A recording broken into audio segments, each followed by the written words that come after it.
कॉमर्सिफिकेशन। आज हम financial accounting की यूनिट 9 ख़त्म करेंगे।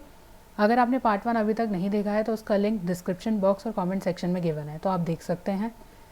शुरू करते हैं बैलेंस शीट के साथ। अब तक हमने ट्रेडिंग एंड पीएनएल के बारे में पढ़ चुके हैं, जो हम फाइनल अकाउंट्स के तौर पे बनाते हैं। और दूसरा सबसे इम्पॉर्टेंट जो फाइनल अकाउंट हम बनाते हैं उसको कहते हैं बैलेंस शीट।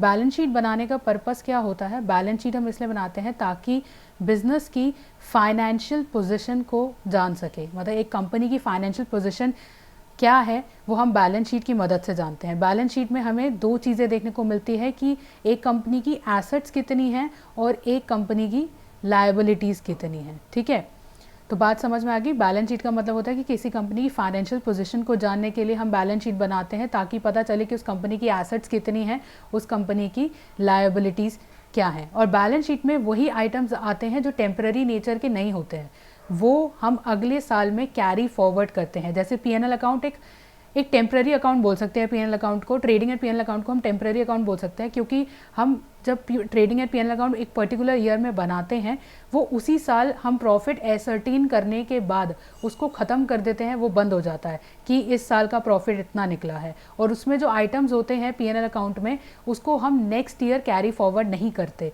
पर बैलेंस शीट में जो आइटम्स होते हैं वो हम नेक्स्ट ईयर कैरी फॉरवर्ड करते हैं। और बैलेंस शीट में कौन कौन से आइटम दिखाए जाते हैं? वही अकाउंट्स दिखाए जाते हैं जो रियल अकाउंट्स नेचर होता है जिनका, और जिनका पर्सनल अकाउंट्स का नेचर होता है। केवल यही दो अकाउंट्स के नेचर वाले हम बैलेंस शीट में दिखाते हैं। नॉर्मल अकाउंट्स हम बैलेंस शीट में नहीं दिखाते हैं। नॉर्मल अकाउंट हमारे बिजनेस से जुड़े होते हैं, इसीलिए वो ट्रेडिंग एंड पीएनएल अकाउंट में आते हैं, बैलेंस शीट में नहीं आते हैं। अब हम बैलेंस शीट का फॉर्मेट देख लेते हैं। ये हॉरिजॉन्टल फॉर्मेट है जिसे जनरली हम बनाते हैं। तो बैलेंस शीट में सबसे पहले आपका हेडिंग क्या होगा, आपका टाइटल क्या होगा? Balance sheet as on. आपको यहाँ डेट लिखनी होती है, जैसे 31 दिसंबर ही हो, 31 दिसंबर हो सकते हैं या 31 मार्च। वैसे फाइनेंशियल ईयर 31 मार्च को ख़त्म होता है, तो हम यहाँ पे 31 मार्च ही लिखते हैं। बाकी वो क्वेश्चन पे डिपेंड करता है कि बैलेंस शीट हम आखिर में कब बना रहे हैं। उसके बाद हमारी लेफ्ट साइड पे हमारे पास लाइबिलिटीज़ आती है, फिर अमाउंट लिखते हैं, फिर हम एसेट्स लिखते हैं, फिर अमाउंट लिखते हैं। ठीक है, लाइबिलिटी वाली साइड देख लेते हैं। सबसे पहले आता है करंट लाइबिलिटीज़। करंट लाइबिलिटीज़ वो लाइबिलिटीज़ होती हैं या वो उधार जो कि हमें एक साल के अंदर अंदर चुकाना है, जैसे कि bank overdraft, bills payable, sundry creditors. Second category आती है लॉन्ग टर्म लाइबिलिटीज़ लोन। इसका मतलब कि वो उधार जो कि हमें एक साल के अंदर नहीं चुकाना, मतलब हमारे पास एक साल से ज़्यादा समय है उस लोन को चुकाने के लिए। इसके अंदर आता है लोन मॉर्गेजेस। उसके बाद आता है कैपिटल बैलेंस, मतलब कि आपके पास कैपिटल कितना पड़ा है, इस पे आप ऐड करोगे नेट प्रॉफिट। ये नेट प्रॉफिट कहाँ से मिलेगा आपको? आपके पीएनएल अकाउंट से जो आया होगा कैलकुलेशन के बाद, यहाँ पे वो नेट प्रॉफिट ऐड करोगे, माइनस करोगे ड्रॉइंग्स।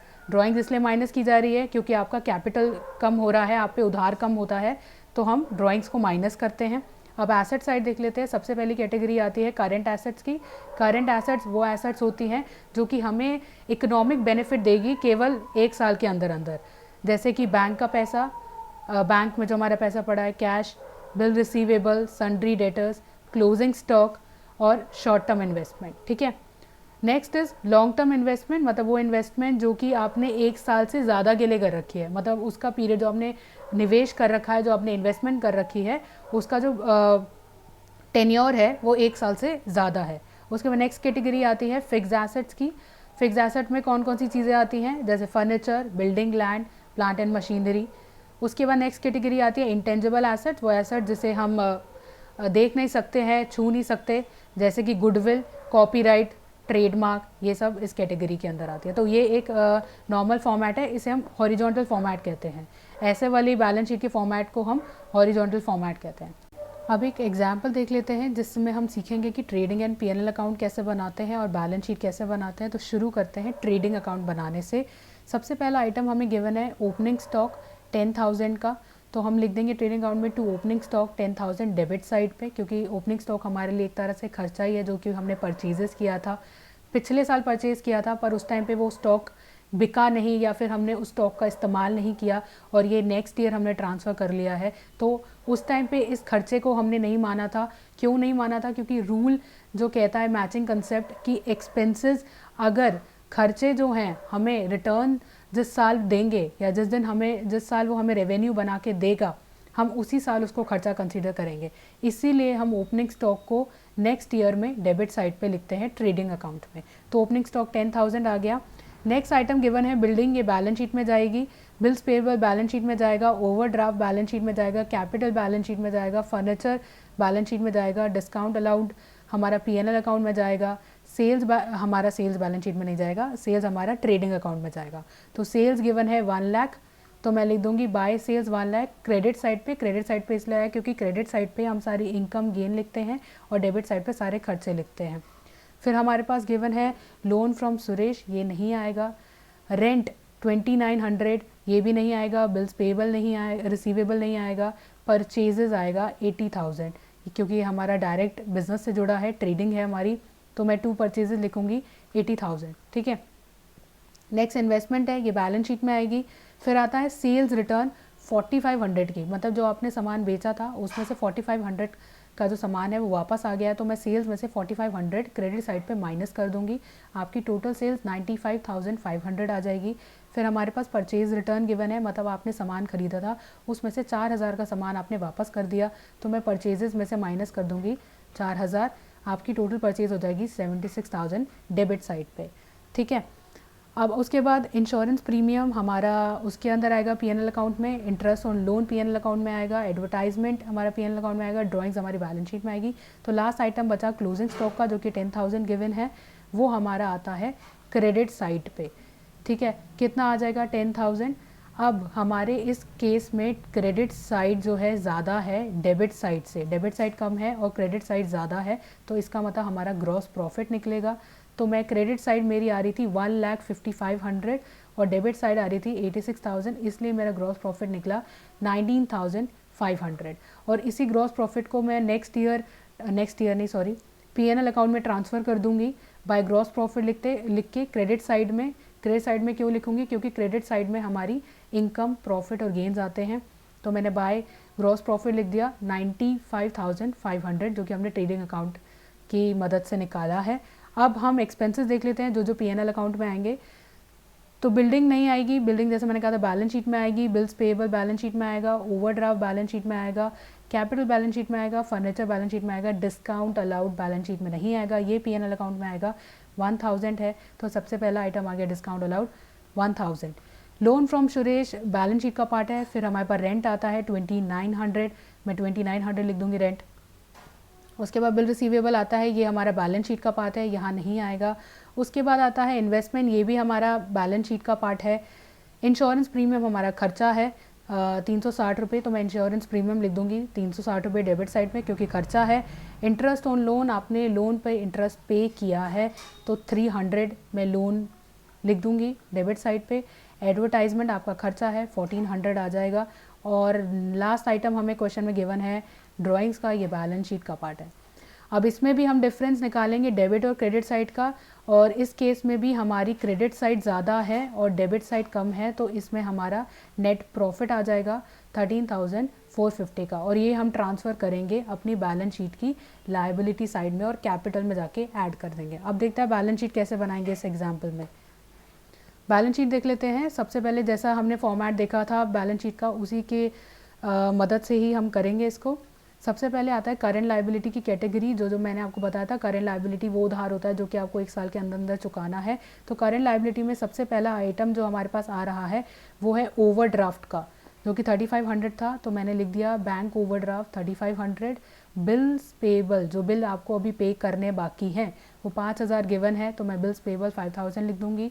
उसके बाद लॉन्ग टर्म लायबिलिटी लोन, आपने लोन लिया था 4000 का सुरेश से, 4000 का, ये लॉन्ग टर्म लोन है, तो मैंने यहाँ पे लोन लिख के 4000 हो गया, ठीक है। उसके बाद आता है कैपिटल बैलेंस 20,000, क्वेश्चन में हमें कैपिटल गिवन है 20,000 का, तो मैंने यहाँ 20,000 लिख दिया। ऐड करेंगे नेट प्रॉफिट जो हमने अपने पीएनएल अकाउंट से अभी पीछे निकाला, जो कि आया था 13,450, मैं इसको ऐड कर दूंगी अपने कैपिटल में। माइनस कर दूंगी ड्राइंग्स, जो कि क्वेश्चन में गिवन है 1500, तो मैं माइनस कर दूंगी तो टोटल अमाउंट आ जाएगा मेरे पास 31,950। अब मैं पूरी लायबिलिटी साइड को ऐड कर दूंगी तो मेरा टोटल आ जाएगा 44,450। अब एसेट साइड बनाते हैं, सबसे पहला आइटम आता है, जो सबसे पहली कैटेगरी आती है वो है करंट एसेट की। करंट एसेट में सबसे पहली चीज़ आ रही है बिल्स रिसीवेबल 3450, मैंने लिख दिया है। क्लोजिंग स्टॉक क्वेश्चन में हमने गिवन था, क्लोजिंग स्टॉक हमारी बैलेंस शीट में जाता है एसेट साइड पे। क्लोजिंग स्टॉक 10,000 आ जाएगा। ये स्टॉक अभी बिका नहीं है, इसीलिए इसे हम बैलेंस शीट में दिखा रहे हैं, क्योंकि हमें इसको नेक्स्ट ईयर कैरी फॉरवर्ड करना है। लॉन्ग टर्म इन्वेस्टमेंट, हमने लॉन्ग टर्म इन्वेस्टमेंट क्वेश्चन में गिवन है, इन्वेस्टमेंट लॉन्ग टर्म की है, 3000 हमने इन्वेस्ट किया था, तो ये हमारी एसेट हो गई। उसके बाद फिक्स एसेट में हमें क्या क्या गिवन है, एक बिल्डिंग गिवन है 20,000 की, तो मैं बिल्डिंग लिख दिया 20,000। उसके बाद फर्नीचर गिवन है 8,000 का, तो मैं फिक्स एसेट में फर्नीचर दिखा दूँगी 8,000। अब मैं इस एसेट साइड का टोटल कर दूँगी तो मेरा टोटल आता है 44,450, और इसी के साथ मेरी लायबिलिटी साइड और एसेट साइड मैच कर जाती है। तो इस तरीके से हम ट्रेडिंग P&L अकाउंट और बैलेंस शीट बनाते हैं। अब जैसा मैंने आपको पीछे बताया था कि अब तक जो हमने ट्रेडिंग P&L अकाउंट और बैलेंस शीट का फॉर्मेट देखा है वो देखा है हमने हॉरिजॉन्टल फॉर्मेट में देखा था, ठीक है। अब हम देखेंगे कि ट्रेडिंग P&L अकाउंट और बैलेंस शीट वर्टिकल फॉर्मेट में कैसे बनाए जाते हैं, मतलब हम इसको वर्टिकली कैसे बना सकते हैं। और एक्चुअल में रियल लाइफ में भी कंपनीज वर्टिकली ही प्रेफर करती हैं। अगर आप किसी कंपनी की बैलेंस शीट या ट्रेडिंग P&L अकाउंट देखोगे या इनकम स्टेटमेंट देखोगे तो वो वर्टिकल फॉर्म में ही बनाई जाती है। तो अब देखते हैं कि वर्टिकल का फॉर्मेट कैसा होता है। ट्रेडिंग एंड P&L का देख लेते हैं सबसे पहले।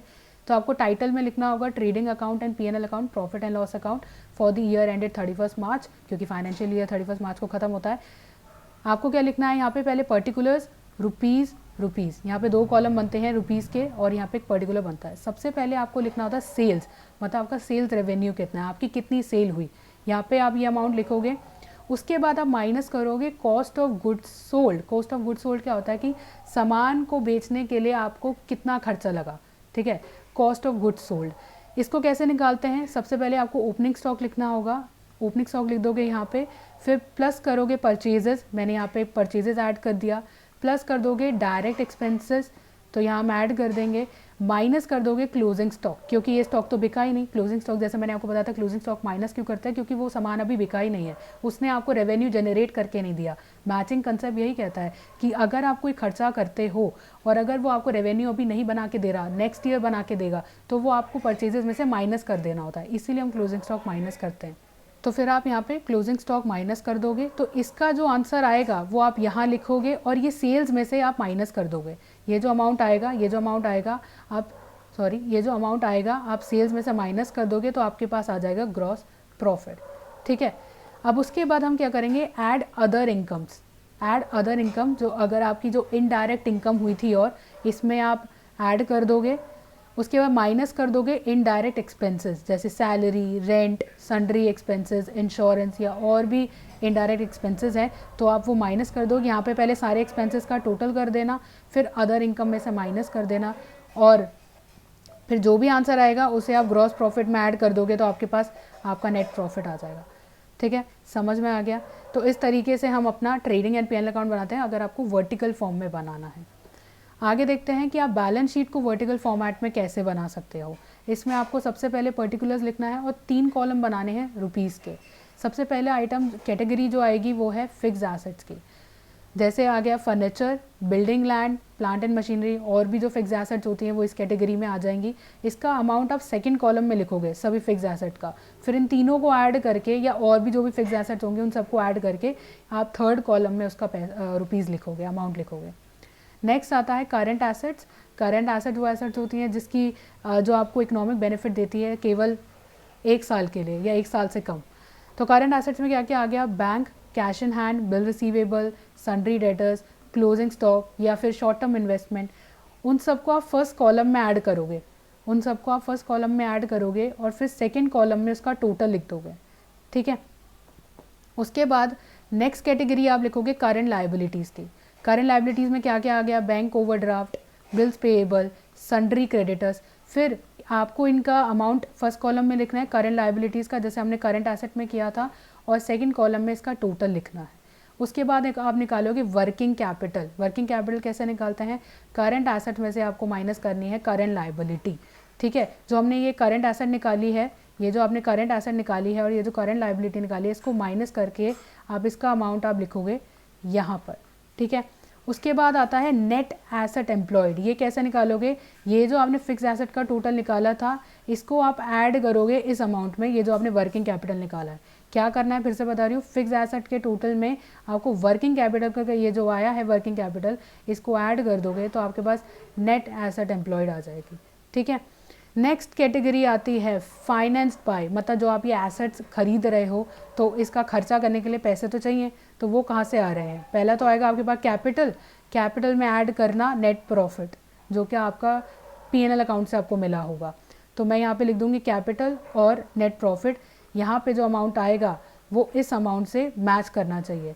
ठीक है, ये जो अमाउंट आएगा वो आपका नेट एसेट एम्प्लॉयड से मैच करना चाहिए। तो इस तरीके से हमारी बैलेंस शीट बनती है वर्टिकल फॉर्म में। आई होप आपको समझ में आएगी कि वर्टिकल फॉर्म में बैलेंस शीट और P&L अकाउंट कैसे बनाना है। पर लेकिन हमें हॉरिजॉन्टल फॉर्मेट पे ही ज़्यादा फोकस करना है, क्योंकि नेक्स्ट यूनिट जो एडजस्टमेंट वाली है फाइनल अकाउंट्स की, उसके अंदर भी बैलेंस शीट हॉरिजॉन्टल फॉर्म में ही बनाई गई है, वर्टिकल फॉर्म में नहीं बनाई गई। बस मैंने आपको समझाने के लिए ये वर्टिकल फॉर्म में बता दिया कि कैसे वर्टिकली हम बैलेंस शीट को बना सकते हैं और ट्रेडिंग एंड P&L अकाउंट को बना सकते हैं। आगे बढ़ते हैं, मैन्युफैक्चरिंग अकाउंट। देखिए, अब तक हमने सीखा कि फाइनल अकाउंट्स में हम 2 अकाउंट बनाते हैं, ट्रेडिंग एंड P&L अकाउंट और बैलेंस शीट बनाते हैं। लेकिन अगर आप मैन्युफैक्चरर हो तो आपको एक और अकाउंट बनाना होता है, उसको कहते हैं मैन्युफैक्चरिंग अकाउंट। और फिर जो मैन्युफैक्चरिंग अकाउंट का जो भी बैलेंस आता है उसको आप ट्रेडिंग एंड P&L अकाउंट में ट्रांसफ़र करते हो। ठीक है, अब मैन्युफैक्चरिंग अकाउंट से हमें मिलता क्या है, हमें जानने को क्या मिलता है। मैन्युफैक्चरिंग अकाउंट से हमें मिलता है कॉस्ट ऑफ गुड्स प्रोड्यूस, मतलब जो आप सामान बना रहे हो उसका कॉस्ट कितना पड़ता है आपको, ये जानने के लिए हम अपना मैन्युफैक्चरिंग अकाउंट बनाते हैं। और फिर जो आपका कॉस्ट ऑफ गुड्स प्रोड्यूस का अमाउंट आता है उसको हम ट्रांसफ़र कर देते हैं अपने ट्रेडिंग अकाउंट में, ताकि हम ग्रॉस प्रॉफिट और कॉस्ट ऑफ गुड्स सोल्ड निकाल सकें। ठीक है, अब कौन कौन सी कॉस्ट के बारे में बात होती है मैन्युफैक्चरिंग अकाउंट में वो देख लेते हैं। जैसा कि आप जानते हैं मैन्युफैक्चरिंग प्रोसेस किस तरीके से शुरू होता है। मैन्युफैक्चरिंग प्रोसेस शुरू होता है रॉ मटेरियल खरीदने से। सबसे पहले आप रॉ मटेरियल खरीदोगे, रॉ मटेरियल खरीदने के बाद आप उसका फिनिश प्रोडक्ट बनाओगे या मेन प्रोडक्ट बनाओगे। समझ लो कि आपका जीन्स की फैक्ट्री है, तो आप सबसे पहले जीन्स का मटेरियल खरीदोगे, धागा वगैरह खरीदोगे, तो वो रॉ मटेरियल हो गया। ठीक है, उसके बाद आप उसको कन्वर्ट करके जीन्स बनाओगे, तो जीन्स आपका हो गया फिनिश्ड गुड्स। तो यहाँ पे 2 प्रकार की कॉस्ट के बारे में बात हो रही है। सबसे पहले तो आप रॉ मटेरियल परचेज करोगे, मतलब जीन्स बनाने के लिए आप कपड़ा खरीदोगे, वो आपके लिए रॉ मटेरियल हो गया। तो उस कपड़े खरीदने आपने उस कपड़ा का कितना यूज़ किया, ठीक है, आपने उस कपड़े का कितना इस्तेमाल किया, हम उसका निकालेंगे cost of raw material consume, मतलब कि आपने कितना कपड़े का इस्तेमाल किया उसकी हम कॉस्ट निकालेंगे। तो पहली कॉस्ट हमें इस पे ध्यान देना है। दूसरी कॉस्ट है कॉस्ट ऑफ कन्वर्जन। दूसरी कॉस्ट है जिसका हमें ध्यान रखना है अपने मैन्युफैक्चरिंग अकाउंट में, जो दिखाना है वो है cost of conversion. Cost of conversion का मतलब क्या हुआ कि आपने रॉ मटेरियल खरीदा, आपने जीन्स का कपड़ा खरीदा, अब उसको जीन्स को बनाने के लिए आपको लेबर की ज़रूरत है, और जहाँ आपकी जीन्स बनती है तो आपके पास कोई फैक्ट्री तो होगी, आप उसका रेंट पे करते होगे, इलेक्ट्रिसिटी बिल पे करते होगे, आपके प्लांट एंड मशीनरी होगी, तो वो सब खर्चा भी तो आपकी जीन्स बनाने में इंक्लूड होगा ना। तो उसको कहते हैं कि रॉ मटेरियल को कन्वर्ट करने, रॉ मटेरियल को जब हम फिनिश गुड्स में कन्वर्ट करते हैं तो और क्या खर्चे होते हैं वो कॉस्ट ऑफ कन्वर्जन में आते हैं। जैसे रेंट पे करना, लेबर का खर्चा, आपने कोई किसी सुपरवाइज़र को अपॉइंट कर रखा है अपनी फैक्ट्री में, उसको जो सैलरी मिलती है, आप प्लांट एंड मशीनरी का रिपेयर करवाते हैं, तो वो भी कॉस्ट ऑफ कन्वर्जन में ही आता है। तो बात समझ में आ गई। तो मैन्युफैक्चरिंग प्रोसेस में या फिर मैन्युफैक्चरिंग अकाउंट में हम कौन सी 2 कॉस्ट को कंसीडर करते हैं, cost of raw material consume, मतलब कि आपने कितना रॉ मटेरियल कंज्यूम किया, और cost of conversion. Cost of conversion का मतलब क्या है, आपको अपने रॉ मटेरियल को फिनिश गुड में कन्वर्ट करने में क्या क्या कॉस्ट लगी, वो कॉस्ट ऑफ कन्वर्जन कहलाती है। अब देखते हैं कि मैन्युफैक्चरिंग अकाउंट कैसे बनाया जाता है। सबसे पहले आपको यहाँ पे लिखना होता है डेबिट साइड, जो कि आपके एक तरह से सभी खर्चे, और क्रेडिट साइड अगर आपको किसी प्रकार का कोई गेन या इनकम होती है तो। पर्टिकुलर रुपीज़, पर्टिकुलर रुपीज़, इस तरीके से इसका फॉर्मेट होता है मैन्युफैक्चरिंग अकाउंट का। सबसे पहले चीज़ आती है to work in progress opening, मतलब कि ओपनिंग में आपकी शुरुआत, साल के शुरुआत में आपके पास वर्क इन प्रोग्रेस कितना था पिछले साल का। वर्क इन प्रोग्रेस का मतलब यहाँ पे सेमी फिनिश गुड्स, मतलब कि समझ लीजिए पिछले साल आपने जीन्स बनानी शुरू करी थी पर वो अभी तक पूरी नहीं बनी, तो मैं उसको बोलूँगी सेमी फिनिश गुड। ठीक है, तो सबसे पहले आप उसको लिखते हैं डेबिट साइड पे, to work in progress opening.